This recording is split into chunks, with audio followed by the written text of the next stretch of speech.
자, 여러분들이 지금부터 운동시설 관련해서 일하는 개발자라고 한번 생각을 해볼게요. 자, 그래서 이제 운동시설에 등록한 사람들 있죠? 이런 것들을 이제 쭉 테이블로 정리를 일단 DB에다가 해두고 싶은 거예요. 그래서 테이블 하나를 이렇게 만들었어요. 수강 등록 현황 테이블입니다. 이렇게 하나 만들어주고요. 이제 그 다음에 그 회원들이 어떤 프로그램에 등록을 했는지 이렇게 하나씩 정리를 해둔 거예요. 자, 근데 처음에 이 김영이라는 사람은 헬스만 등록을 했었는데 갑자기 골프라는 프로그램을 또 수강 신청을 해버린 거예요. 자, 그러면 데이터를 어떤 식으로 추가해야 될까요? 자, 어떤 사람들은 이런 식으로 데이터를 추가해요. 하기도 하는데 뭐 이것도 나쁘진 않아요. 근데 보통은 이렇게 해놓으시면 나중에 이제 데이터를 찾고 싶을 때 예를 들어서 골프를 수강 신청한 사람들을 찾아내고 싶을 때 조건식 같은 걸 주죠. 왜요? 그 다음에 프로그램 명, 그렇죠? 그 다음에 like, 그죠? 그 다음에 골프, 뭐 이런 식으로, 그죠? 기억나실 거예요, 그죠? 그러니까 이렇게 간단히 쓰는 게 아니라 뭐 like 연산자를 쓴다든지 웨어하고 프로그램명 골프 like 뭐 그러니까 좀 쉽게 찾아낼 수가 없다라는 거야. 그러니까 원래는 그냥 웨어 프로그램명 하고 골프만 치면 되는데 그렇게 하면 안 나온다라는 거야. like 연산자 같은 걸 써줘야 돼. 그런 상황이 발생할 수도 있다라는 거예요. 그러니까 그런 식으로 성능이라는 거가 좀 떨어질 수가 있어. 저하될 수 있다라는 거죠. 그리고 뭐 나중에 프로그램 이름을 수정하거나 그럴 때도 좀 귀찮아요. 그래서 데이터를 이런 식으로 보관을 하는 게 좋다. 이 말이 뭐냐면은 하나의 칸 안에는 하나의 데이터만 보관하는 거예요. 이걸 전문 용어로 제1 정교화라고 해요. 그리고 이 작업이 완료된 테이블을 제1 정규형을 만족하는 테이블이라고 불러요. 이런 식으로 해두면은 나중에 셀렉트를 할 때 성능 문제 같은 것도 당연히 없어질 거고요. 그리고 데이터를 수정할 때도 조금 편리하게 수정을 할 수가 있다라는 거. 그래서 결론은 이제 제1 정규형을 만족시키는 식으로 데이터를 저장해야 나중에 문제가 없다. 자, 근데 잘 보면은 제1 정규형이 있다라는 거 보면은 뭐 제2, 제3도 존재하겠죠. 그렇죠? 이렇게 아래 내려보면은 그래서 제2 정규형에 대해서 한번 더 설명을 또 드릴게요. 자, 아까의 예시를 좀 전에 여기에서의 예시를 업그레이드를 할 거예요. 업그레이드. 자, 이런 식으로 데이터를 저장하고 있다라고 가정을 하겠습니다. 자, 아까랑 똑같이 수강 등록 현황 테이블이라고 해서 이렇게 저장하기 위해서 테이블 하나 만들었고요. 자, 이번에는 뭐예요? 프로그램마다 가격, 그죠? 을 이렇게 해둔 거고 이 사람의 결제 여부를 이렇게 표시를 하고 싶어서 이런 식으로 표현을 했어요. 테이블 안에.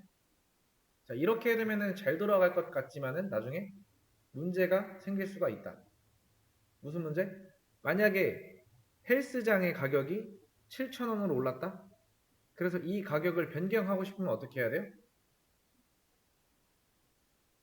생각을 해보세요. 이걸 변경하고 싶다 그러면 어떻게 해요? 여러분들이 이 헬스 5,000원인 거를 전부 다 찾아서 7,000원으로 변경을 해야 돼요. 근데 장사가 엄청 잘 돼. 그래서 헬스를 등록한 사람이 뭐 100명이 되고 1000명이 되고 10,000명이 되면 어떻게 해요? 그럼 헬스를 신청한 데이터도 한 1000개, 10,000개 된다는 거예요. 그거를 다 찾아서 수정을 해야 돼요. 그죠? 그러니까 그 가격들을 전부 다 찾아서 수정을 해야 된다는 거예요. 그러면 엄청 오래 걸려요.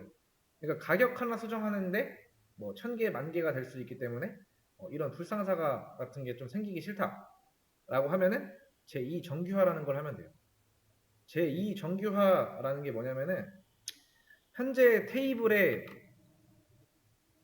주제와 관련이 크게 없는 컬럼들 있죠? 그런 좀 쓸데없는 컬럼들을 다른 테이블로 옮겨두면 돼요.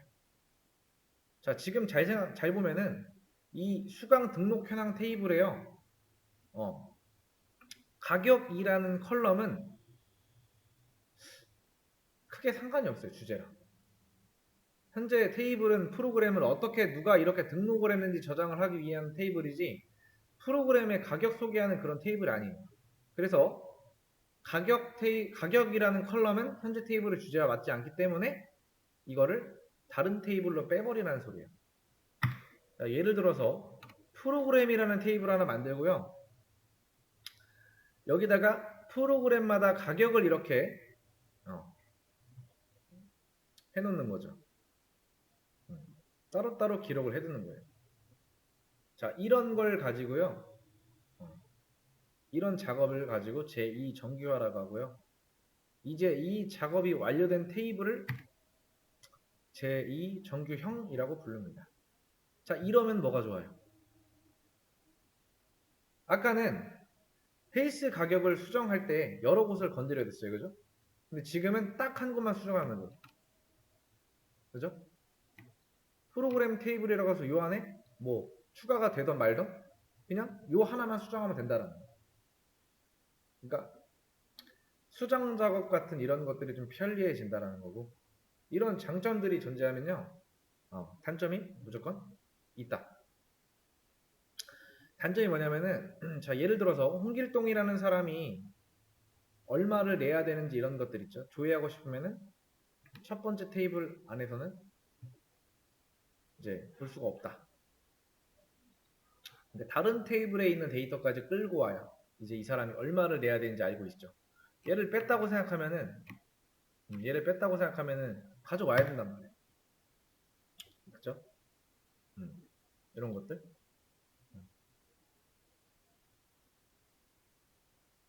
아무튼 간에 이제 이어서 설명하면은 이런 식으로 데이터를 셀렉트로 조회할 때 좀 귀찮다라는 거.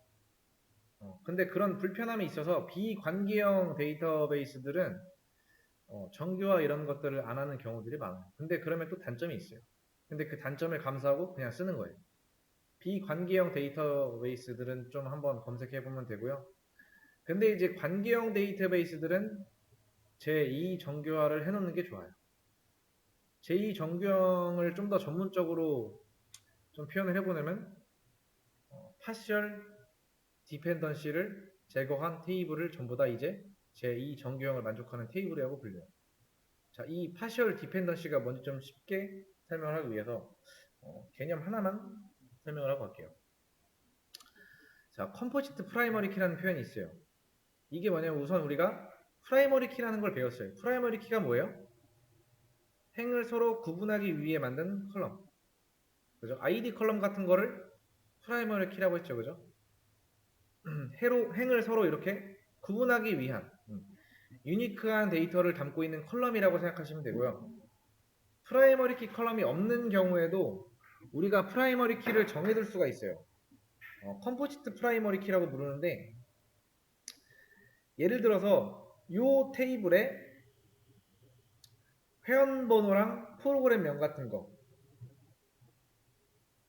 이 두 개를 합치면 프라이머리 키 같은 역할을 할 수 있지 않을까요? 이거 두 개를 이런 식으로 나열을 해두면 이제 각각의 데이터들이 유니크해진다. 그렇기 때문에 이 컬럼 두 개를 이렇게 연결을 해둬도 프라이머리 키 역할을 할 수가 있다. 그래서 이 두 개의 컬럼을 컴포지트 프라이머리 키라고 합니다. 뭐 꼭 두 개가 아니어도 돼요. 3개, 4개 이상 합쳐도 전혀 상관없고요.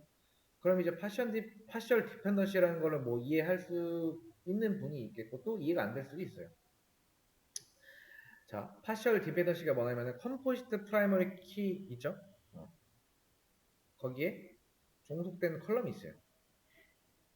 화면 보시면은 프로그램명 같은 컬럼에 가격 컬럼이라는 게 이렇게 종속이 되어 있는데 가격 컬럼은 프로그램에 따라서만 딱 결정이 되죠. 회원번호 이런 거랑은 전혀 상관이 없어요. 이런 식으로 하나의 컴포지트 컬럼에는 하나의 컴포지트 컬럼에만 종속이 되어 있다. 그러니까 이 경우에는 이 컬럼은 여기에 파셜 디펜던시가 있다고 표현을 해요. 그러니까 이 파셜 디펜던시가 있는 컬럼을 다른 테이블로 빼버리면 제2 정규화가 완성이 된다. 좀 전에 제가 설명한 게 좀 어떻게 보면 교과서적인 정의 같은 거예요. 정리를 하자면은 현재 테이블에 메인 주제랑 상관없는 컬럼을 다른 테이블로 빼면 되는구나 까지만 이해하시면 돼요. 그냥 쉽게 얘기하면 그렇게만 이해해도 상관없다. 자, 그 다음에 자, 제3 정규행에 대해서도 한번 알아볼게요. 예를 들어서 프로그램마다 이렇게 강사가 그러니까 어떤 사람들이 가르치는지 기입을 하고 싶어서 강사라는 컬럼을 만들었고요. 그 다음에 이 강사라는 사람들이 어디 대학 출신인지도 기록을 하고 싶어서 대학교라는 컬럼을 만들었어요. 자, 이 테이블을 잘 보시면은요. 제2 정규형 테이블이 맞아요. 파셜 디펜던시나 이런 게 사실 보이지 않죠. 없죠. 왜냐면은 컴포지트 프라이머리 키가 아마 없기 때문에. 그래서 파셜 디펜던시도 없을 거예요. 그냥 프라이머리 키 역할을 하는 하나의 컬럼만 있을 뿐이다. 아무튼 제2 정규형 테이블이 이렇게 있는데 여기서 대학교라는 컬럼을 한번 주목을 해보겠습니다. 대학교. 자, 이 컬럼을 보시면은 프라이머리 키랑 상관이 없어요. 그냥 이 강사라는 컬럼에만 딱 종속이 되어 있어요. 그렇죠? 어떻게 보면 필요가 없어요. 그래서 이 잔챙이 컬럼에 종속된 이 컬럼을 다른 테이블로 빼버리면 이걸 이제 제3 정규화라고 하고요. 이 작업이 완료된 테이블을 제3 정규형이라고 합니다. 자, 그래서 이런 식으로 강사 테이블 하나 만들고요. 그 강사마다 출신 대학들을 따로 기록을 해두면은 제3 정규형을 만족하는 테이블 완성이라고 합니다. 자, 이렇게 하면 장점이 뭐예요? 나중에 수정 같은 게 또 편해지는 거예요. 예를 들어서 이 김덕팔 또는 이순자라는 사람이 서울대 대학원에 들어가서 이제 고려대로 되어 있고 연세대로 되어 있던 거를 서울대로 바꿔야 되는 상황이에요. 그럼 어떻게 해요? 여러분들이 제2 정규학까지 잘 해놨다라고 하면은 아마 이제 한 군데죠. 지금은 한 군데로 수정해줘야 돼요. 근데 이순자라는 강사가 또 뭐 다른 프로그램을 맡아야 돼. 그러면은 일일이 수정을 해야 되는데 만약에 이렇게 제3 정규학까지 해놨다 그러면 딱 한 곳만 수정하면 돼. 이런 장점들이 있어서 정규화라는 작업을 해야 돼요. 단점도 있죠.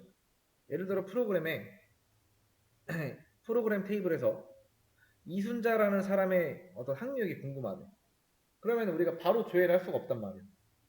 이 강사라는 테이블에 가서 끄집어 와야 돼.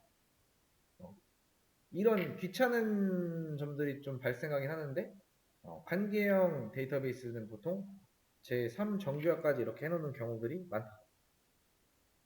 그래서 여러분들도 제3 정규화까지 해놓는 게 좋다.